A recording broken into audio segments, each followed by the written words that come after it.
If you've ever been told that you need a vision to know clearly what you're working toward, yet nobody has told you the sacrifices that you're going to have to make every single day, the sheer self-belief you will need to help you stay the course, then this episode is for you. Today's guest is Gabriele Sanguigno. He's the founder of ToothFairy AI, a private AI workforce for businesses, and they're making great inroads across Asia Pacific and Europe right now. Gabriele was bullied growing up.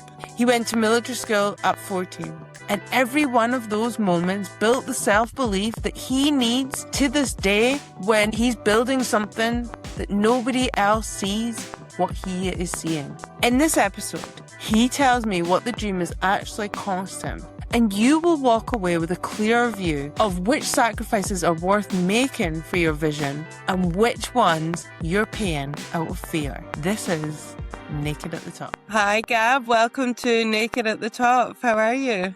Good. Thanks. Thank you so much for having me here.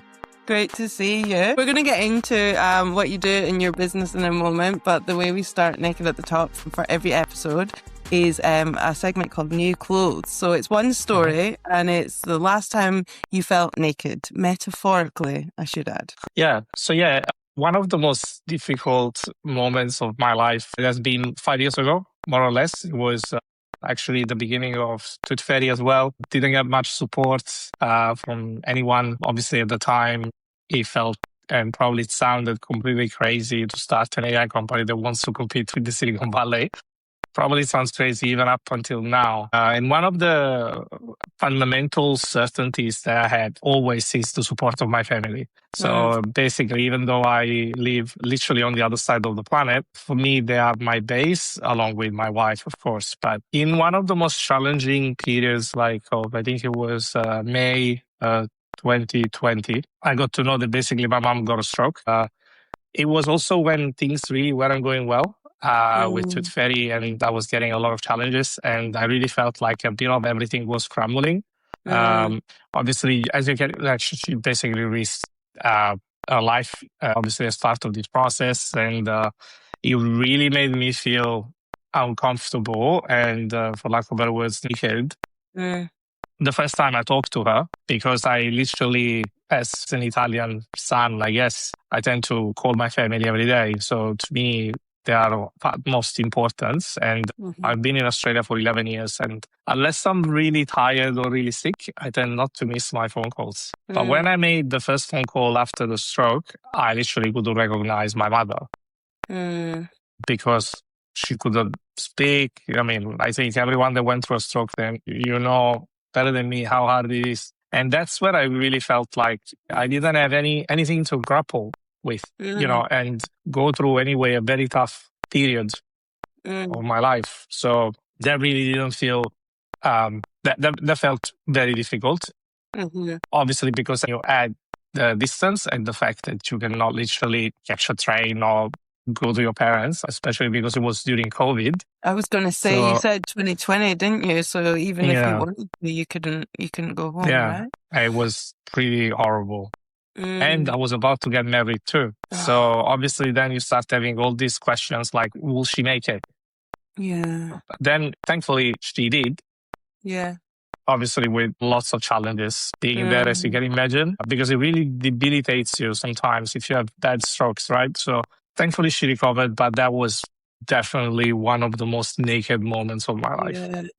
That's really tough. How is she doing now? Yeah, she's doing fine. She had a period where she could not speak fluently, as if I'm talking to you right now, and then you stop and then you start talking again in 15 seconds. I could tell that there was something even odd with her arms because she could not properly move. Like you have to rebuild everything. Your nerve system needs to reconnect all the dots. And seeing her in that state was really challenging because it was also a period of transformation for me. Obviously, I was starting the business. I was about to get married. Plus, you had COVID. I mean, it's literally all together. Wow. And then there was one thing that my dad said, which kind of tells you the moment, right? So obviously, I had a dog overseas. Lara was her name. She was a half German Shepherd, half Golden Retriever. Really beautiful dog. Apparently, Lara passed away 3 weeks after my mom got a stroke. And my dad said, I think Lara wanted to tell me that I need to look after my wife, and he couldn't spend any more time looking after the dogs. She kind of passed away to give room to another part of the relationship. So that was a very tough period. Yeah, it's really tough. It's really tough. My stepmom had a stroke in her 40s, and yeah, I understand how debilitating it is. It's really hard, and also for everyone around, because they need support and help to improve. And you know, you don't fully recover, but not easy. And then that was at a time you were just starting your business. Do you want to tell us a little bit more about your business at the very early stages of ToothFairy AI? Yeah, it was at the very early stages, because I also remember that this was a period of my life when everything that could go wrong was going wrong. So I also lost the co-founder of the business 6 months this event. 6 months after my mom got a stroke. And it was really the early days. You know, just imagine at the time, like, 2020, but even 2021, AI wasn't really mainstream. Now we take it for granted after the ChatGPT moment in October 2022. Reality is that not many people could even tell what AI is for and things like that. It was really at the beginning, and it felt really hard for me to see that even the co-founders stopped believing in the idea. That is the part that I think any founder of a business understands. Being a co-founder of a business with another person is similar to marriage. At some point you need to just make it work, because obviously you are fighting for something bigger than you in most cases, and you rely on the co-founder. Yes. But then when the co-founder stops believing in what you're doing and stops believing in you, it's like, to be honest, it hurts much, much more than a person outside the business saying, I don't believe in what you're doing. So it feels a bit of a stab in the back. So when we started essentially in 2020, as you can imagine, it was like just me and another developer. I've always been a technical guy. So we started the business by essentially trying to accomplish one key vision, which is democratizing AI across cultures and languages. Because even now, to be honest, most of AI is it's dominated by mainstream languages. By that, I mean mostly English and Mandarin. So already at the time, I thought that there is a lot that can be done in this space, and also preserve the right to privacy. So these systems become more and more powerful. We tend to give more and more of our personal data, but that should not come at the expense of our human right of privacy, right? So, but instead, based on what you're seeing probably today, you see that that's not exactly what's happening, right? So at the time, that was my vision. To be honest, I'm pretty proud that the vision stayed the same. Obviously, the technology evolved, as you can imagine, but I stand for the same thing, and the business does the same. It doesn't mean a very fun ride. I will say to anyone that wants to build a business, think twice, think 3 times, and then start thinking again and again and again before you do it. Because it's very easy to be influenced by the flashy headlights when people have success, but you have no idea until you do it, of course, what it took. And in most cases, stories reflect decades of hard work to get to a solid business. So instead, because of social media, TikTok, you get, run your business in 24 hours and start making money. And I think everyone that does business knows that that's not exactly what happens. So just think about it. I always say I was really naive going into this, but I'm thankful I was naive, because had I not been, I probably wouldn't have started in the first place, because it's much harder than it looks from the outset. Absolutely. It's so funny, because I say always the same thing as well. I say I would have never started if I knew what it took. I would have never started it. Yeah. So for you in the AI space, now that there's, more and more people talking about AI, everyone's an AI expert. Has that made you kind of stick to your vision even clearer, or does it make you kind of go off in different directions? Like, what does the popularity of AI do for ToothFairy AI? Maybe I'll share it here. I'm writing also a book about my life, and there is a specific chapter that is dedicated to this. The way I see my business progressing, and of course, I represent it to an extent. I need to stay clear from any diverging paths that, I might want to take. It is like you need to get rid of all the superfluous And you need to be on course because, quite frankly, like in the AI world, you are competing with giants.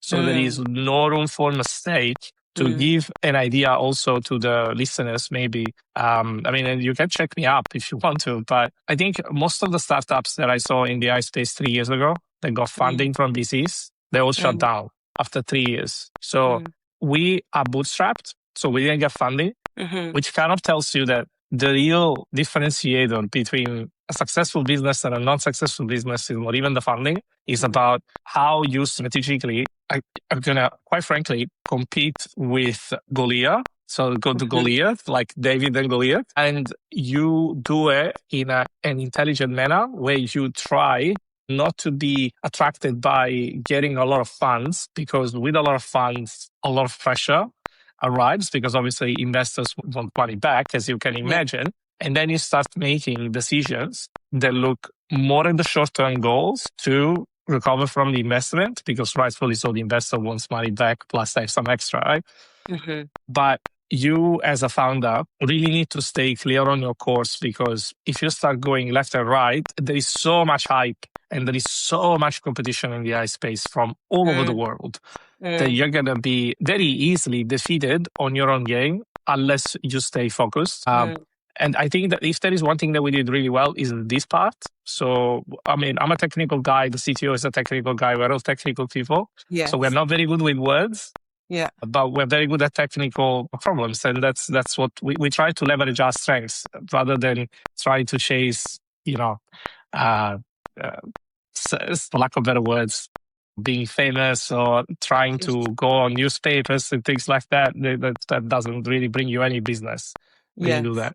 And to do that, you need to be very confident and self-assured and have a lot of self-belief behind you and what you're doing, right? Because otherwise, when you don't, that is when you start to veer off in different directions. So I'm gonna assume that you've got quite a lot of self-belief and confidence in what you're doing, Gab.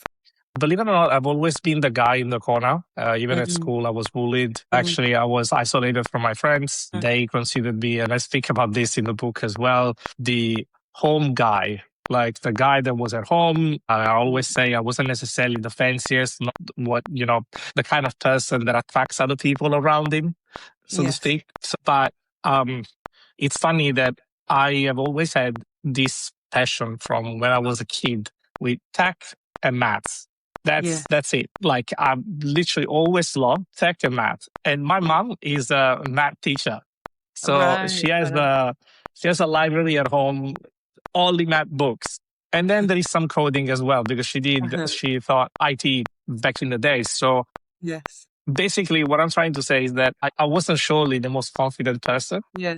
But I really leaned in my natural tendencies of enjoying anyway working in the tech space, I guess. And then I gotta admit, in the last couple of years only, I actually did some courses to try to an extent spiral some of the confidence that I have in the technical space towards communicating about what I think technically we should be doing without changing myself. But you need to express things in a relatively confident way. Otherwise, people don't listen. I understand that. It for me, it's definitely panic zone. But I need to do it for the business. And anyone that wants to run a business needs to understand that at some point you need to share your vision. You need to share your ideas. You cannot just be in front of. I would love to do that, but unfortunately, it doesn't really work that way. I'm sure that you can feel the same. You need to get out there and communicate and share your vision with others. You need to be able to communicate in a concise way where people understand, and also share your story, right? Which is a big part of the work I do, because people gravitate towards story. They connect with story. So I'm sure you're going to find that with your book and what you're doing there. So that leads us into the next segment, Gab, which is mirror mirror. So I've had 3 people close to you share some voice notes with me around you and who you are, to give me a bit more of a sense of who you are. Now, I'm going to play one out for you. This is Dian. She's your CMO. In some instances, not believing in him And I think that's really shaped who he is today and the drive that he has today in terms of building ToothFairy. And this started out when he was quite young, coming from the south of Italy in Naples, and there being misconceptions of people from the south of Italy versus north. And then again, when he moved to Australia, it being quite difficult for him to land his first job as he only had experience in non-English speaking countries, yet he had very good English at the time. And now again, moving into this tech AI founder space. Gabriele, again, not having the quote-unquote founder caliber that a lot of people are looking for, particularly VCs. And what I mean by that is he's not ex-Google, he's not ex-Meta, he's not ex-etc. Yet having really deep understanding of AI, I would say much more mature understanding of AI than most people globally. He'd definitely be in the top 0.05%, I would say. How do you feel hearing some of that back? It's tough. It's tough. Because it's true. Yeah. But it's the kind of stuff that you don't want to say because, again, what's the point of communicating like all the struggles that you go through to build a business? Yeah. When ultimately people that come to me with an expectation that I solve a problem for them. Yeah. But what Dian said is true. And it hurts a lot because I've always been bullied at school, always been considered not the cool guy. That one I can tell you for sure. But then it seems that this part, and I'm not trying to be a victim, but I'm just trying to state the fact, like we honestly struggled to communicate our vision, which in this world means bringing people along our journey. Yeah. For not necessarily clear reasons. And what I'm saying by that is that, I look at life black and white. So until I have the solid proof of what I'm thinking is happening here, I do not feel comfortable enough sharing exactly what my thoughts are. But I think people that listen to this podcast, think about it for yourself and try to connect the dots.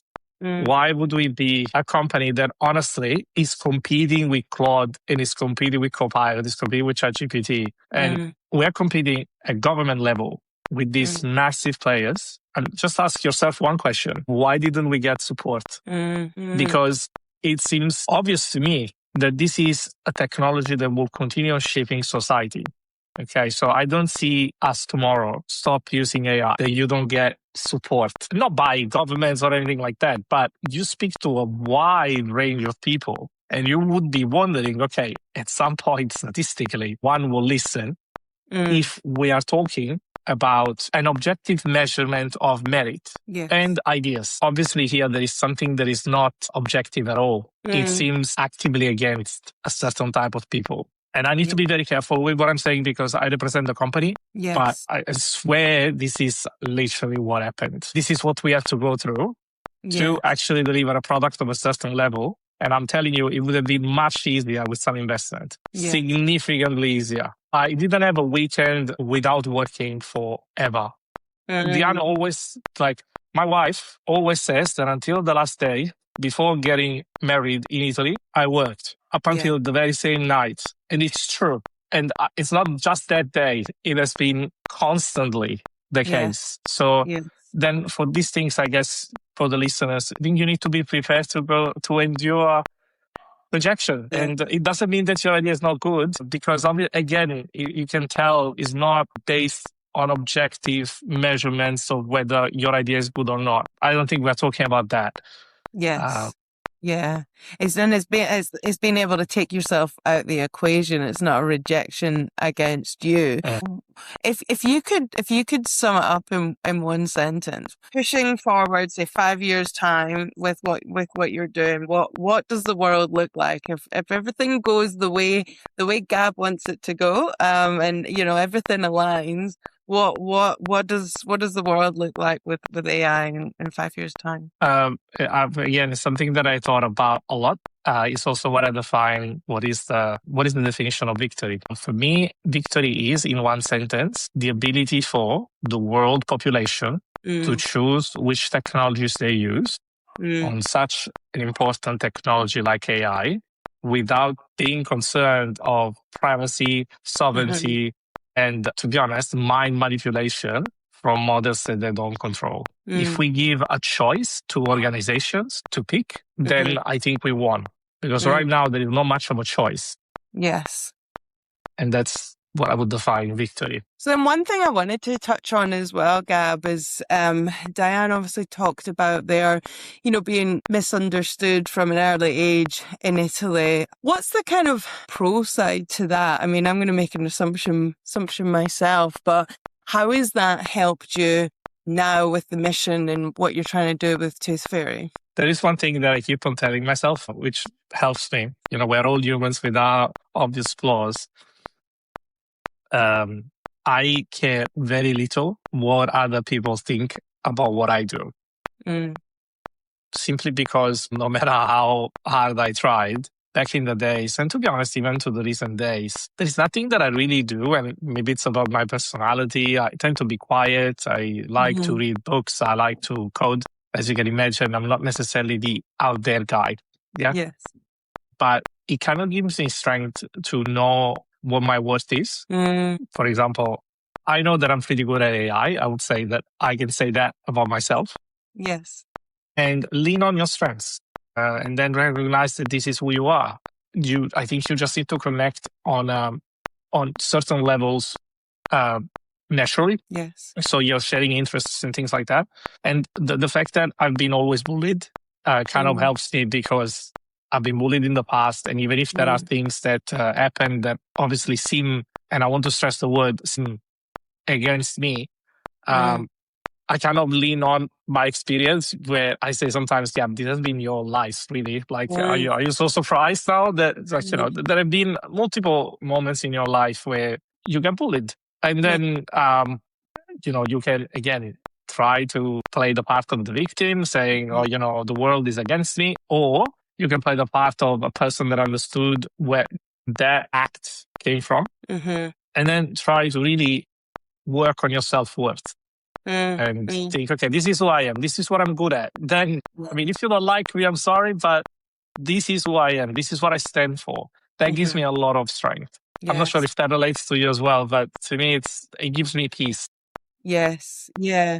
Yeah. A couple of things came up there. And for you, right now you might be feeling misunderstood in terms of what you're trying to do with AI and what you're really pushing for AI. I like what you said, going up against these bigger players, but you've already been through that as a child and growing up. And, I think once you go through something significant in your life, it's that cliched thing, but it makes you stronger, and it shows you what you're capable of and what you can overcome as well. And that quote, there's a quote that came up where I can't remember who said it, but it's better to be disliked for who you are than liked for who you're not, because it is exhausting trying to get everyone to like you and to bend and shape for who you're not than it is just to be, well, this is who I am, and if you don't like it, that's okay. We're not for everyone. Quick word about our sponsor, Your HR. What if HR could be the easiest part of your business? Your HR work with hundreds of businesses to cut the jargon, simplify the systems, and help build workplaces where people genuinely want to be. Their consultants live and breathe HR, so you don't have to. Find out where your business stands with their free HR health check and walk away with a plan. Head over to yourhrsystems.com/health check to get started. Absolutely. And it gives you even a sense of freedom. 100%. Well, Gab, we've now come to the final part of the podcast, which is personally my favorite. It's not necessarily always the guest's favorite part. So this is called Between the Lines. Between the lines. So here's how it's going to work. I'm going to ask you 5 questions. Now, if I don't think you're giving me the most raw, honest answer, an item of clothing comes off. All right. Fair enough. So if you've got any items of clothing lying around that you want to put on. Yes, yes. I have a scarf and then I have a jacket too. Given the conversation we've just had, I think you're going to be fine, but you never know. Better to be covered. You never know. Yeah. Cover all bases. Yeah, correct. All right. There you go. All right. Are we ready? Yes. Yes. Ready All right. to go. The first one, I'm warming you up. This should be an easy one for you. Okay. I have very close Italian friends over here. So I understand that this can be a very sore point for Italians over in Australia. So pizza or pasta, which one are most people getting wrong? And what's the specific mistake that makes you really angry? So there are lots of mistakes, but I cannot accept the mistake around the carbonara with cream. Because that is the carbonara that we never make. Like you never combine cream with carbonara. So it should be just raw egg. And instead here I see a lot of cream. That I think pasta is something that people misunderstand and they tend to overcook it a lot. Yes. So instead it should be al dente. So I hope So that no I was cream in truthful. carbonara? Absolutely not. If you go to Rome, you never see cream in a carbonara. No, it's raw egg and then guanciale, which is a sort of a bacon. And then you get fettuccine or spaghetti. Yeah, not with cream. If you are in Rome, you never have it with cream. So I think that that's completely misunderstood. And if you came to my house and I cooked you carbonara with cream, would you say anything or would you just politely eat it? Yeah, probably, again, something that my wife always complains about. I will say something. And again, like I said, I have a terrible poker face. I think it's the disdain of certain dishes for me. It's very hard to hide. But yeah, I'll try to be nice, but I'll say something most likely. Love it. I love it. All right. You can keep your coat on. I think you answered that honestly. Thank you. Yes. All right. Question 2. So you went to military school at the age of 14. What's one lesson from that you still use today as a CEO? And then one that you wish you could completely remove from your brain? Okay, this goes a bit personal. The reason why I chose to attend this military school and go through, again, 3 years of pain is because I felt really not accepted at school. And I always felt like the guy that, again, doesn't really impress anybody. The person that can be there and it's like, okay, you're not even there. And it was my attempt to demonstrate to others, again, my worth in a very naive way, I would say, because obviously no one really cares. And that is kind of the lesson that I always bring with myself is that if people dislike you or if people think that you're not significant to them, or there is nothing you can do that will truly change that. Or prepare yourself for misery, trying to convince them. Maybe at some point you will, but I mean, it's a very tough game to play, especially if you are someone like me, introverted, etc.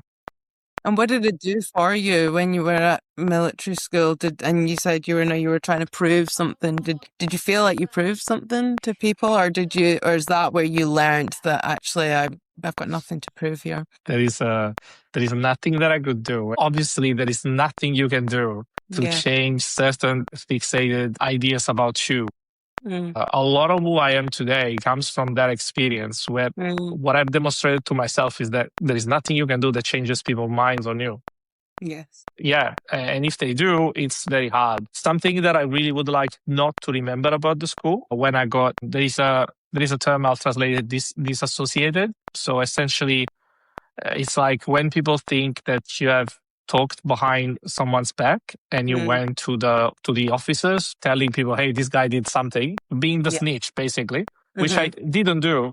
I swear to God, I didn't snitch on anyone. Anyway, there was this hypothesis that I snitched and I got disassociated from the group and literally no one could talk to me because that's the rule. That's the rule. No one talks to you. That's literally the meaning of that. Thankfully, there were some... like when you're in prison. Well, not that I've been to prison, but when you have I forgot what it's called, solitary confinement. Yes. It's exactly the same thing. I mean, obviously that is a prison. You stay there the whole day, the whole week. You go back home only on Saturday and Sunday if you haven't been punished. So there is a big story around that. But as you can imagine, if you are 17, 18, and no one talks to you, I mean, it's a bit odd And, you can literally lose your mind over this stuff. So it's really a memory that I don't bring nicely with me. And to be honest, I would like to forget, but obviously you can't.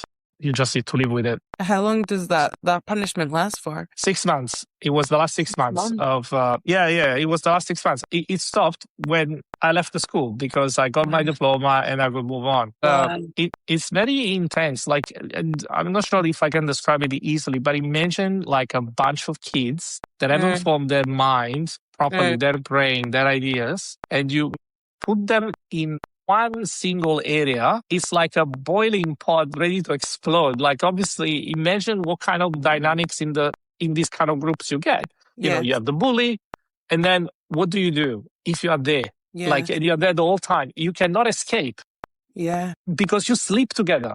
You stay exactly in the same rooms. Like, there is no escape. You are naked again.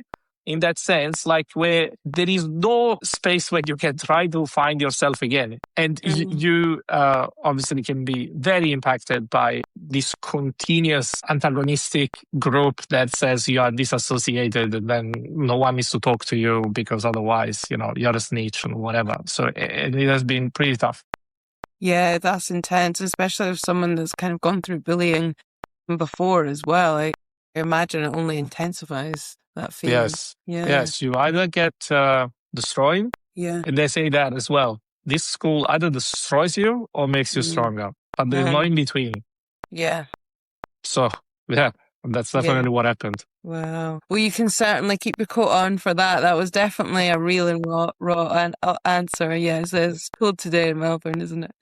Okay, number 3 for you. You said the thing you wish someone had told you earlier is how much mud you have to swallow and dirt you have to deal with when building a business. What's the mouthful of mud you're chewing on right now? I mean, still after all this journey, still feeling for whatever reason like the kid at school, at the military school, isolated for the most part. The dynamics that I saw at that military school apply to social media today. And you can definitely tell there is some level of favoritism towards certain groups of people.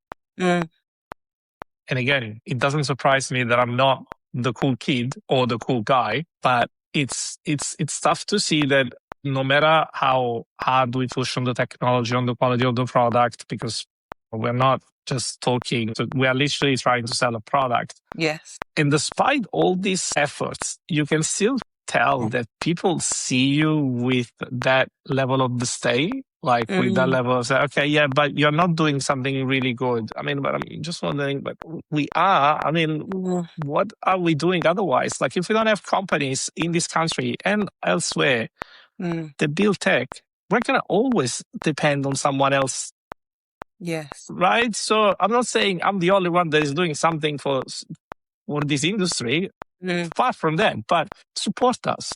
Yes. And instead, I see in many cases exactly the opposite. And that is something that is hard to swallow, because if I was on the other side, I would say, especially after everything that I've seen, especially after all the powers we are competing against, and we know that we talk to clients and then these clients get lobbied by big tech and large corporations to cancel the contracts with us. We know that that's what's happening. So then I would say to people, don't be disillusioned that the market and the competition is fair. Everyone is trying to literally dominate this industry, and support matters a lot for small organizations that don't have a massive budget. And so don't be indifferent to what we're trying to do. And this is a tough pill to swallow, to be honest. Like, I would have thought that there was a bit more support, but there isn't.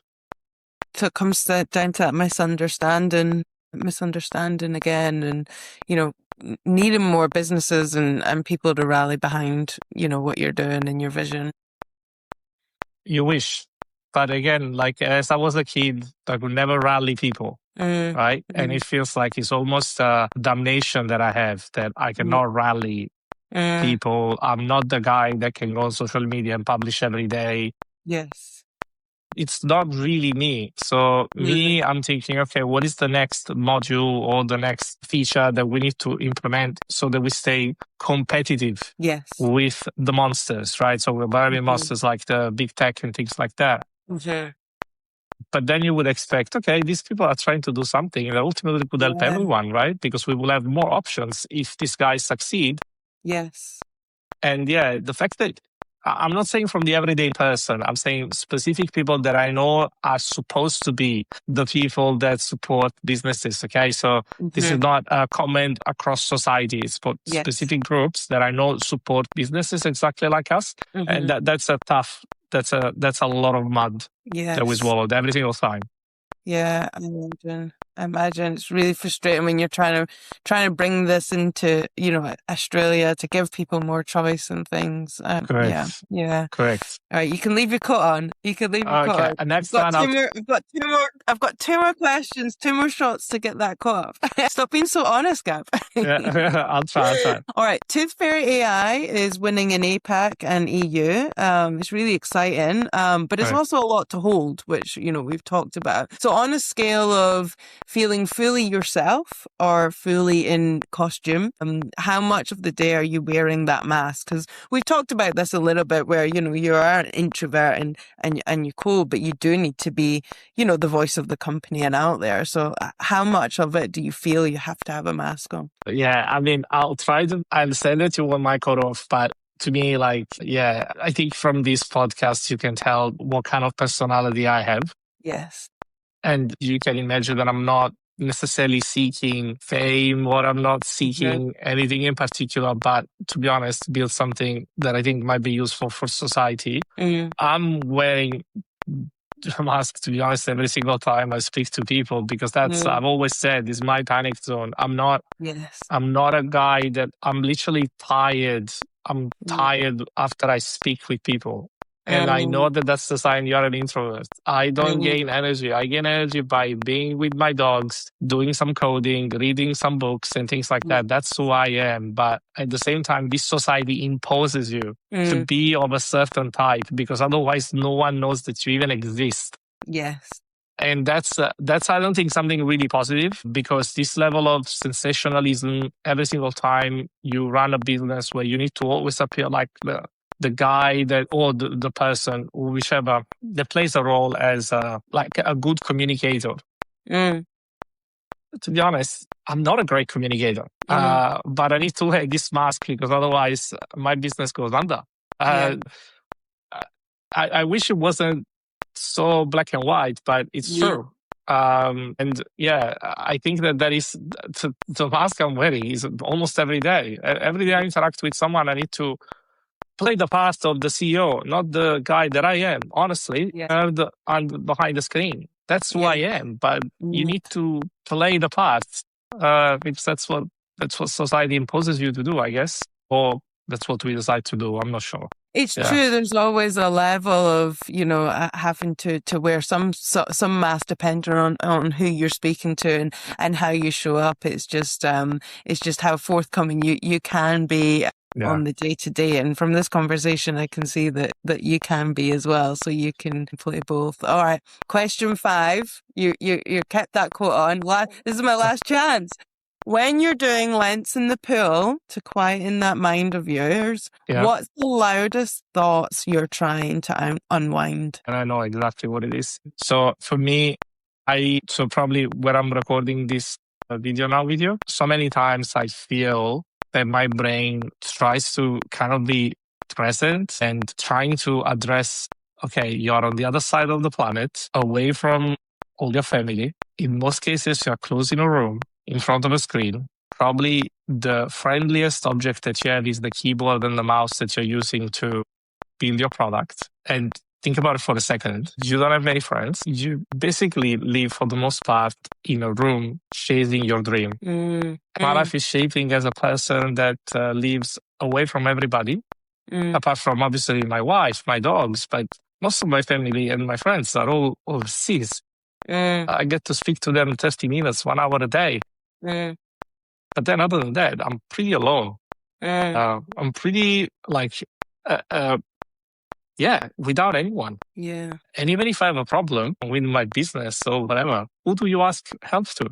Like, I mean, there is no one that I know that would actually help me. And it's hard for me to sometimes grasp the gravity of the situation. Like, it's like you don't have a safety net. And my brain sometimes starts thinking, okay, but what happens if something goes wrong here? Have you thought about the consequences? But I try to shut down my brain and say, look, now you can only move forward. Yeah. I mean, thinking that you don't have a safety net, I'm sorry, you should have considered it like 11 years ago when you decided to migrate here, right? So, Yes. but it's a constant feeling that I have. Sometimes I wake up at night. I'm not sure if you have ever had the same feeling, the moment of absolute clarity. And sometimes I wake up in the middle of the night thinking, okay, so really I see my brothers only once a year for 3 days. That it's obvious. It's obvious that this is what's happening, but it's like you have those moments where your mind is not busy thinking of the day to day, and you have the moment of presence. Yes. And then I really try my best to shut it down because otherwise it's too painful. It's too painful to think about it this way. So that's it's almost like the dream and what you're building towards, what that's taking you away from, being Italian and family are, so important to you, and it's taking you away from that. There's a lot of sacrifice that we all have to make in business, right? So you're kind of looking at those sacrifices and I always say that I made a massive gamble, and who knows, my life will tell me whether the gamble was worth it or not, but I made a massive gamble and I sacrificed a lot. And everyone that runs businesses obviously sacrifices, so that's logical. But I guess that for me, the sacrifice is to really think of when I'm present, the situation I'm in. And that's when I really need to shut my brain and say, sometimes we've gotta feel through it. and the fact that you've come on this podcast and you're sharing and opening up is testament to that. But Gab, I know you've got a meeting to go to. I just wanted to say you are getting great inroads in what you're doing at ToothFairy AI from our conversation to begin with. So there's also a lot for you to celebrate, isn't there? So like, where for listeners that want to follow you and to see more of your work, where would you like to tell them to go, and we can pop it in the show notes? Yeah. So it's just go on toothfairyai.com. So ToothFairy, exactly what you think is like the fairy, with teeth, I guess. But obviously we don't work on dentistry, so it's toothfairyai.com. We're pretty public on social media, specifically LinkedIn. So feel free to connect with us on the contact us form, or sign up and use the product for whatever you would like. So, and I hope that you enjoy the product for what it is. Obviously, we put a lot of passion into it. We really try our best. So we hope that you will like it too. Fantastic. Thank you so much. Thanks, Gab, for being so raw and honest. And you're the first guest that has got to keep all his clothes on. So well done. Really? Okay, that's good. That's good. I mean, I'll try to, I tend to be like, just to you see, like I'm not very good at acting. I mean, I think you can tell, right? Yeah. No, it's been a great conversation. Thanks so much for joining us.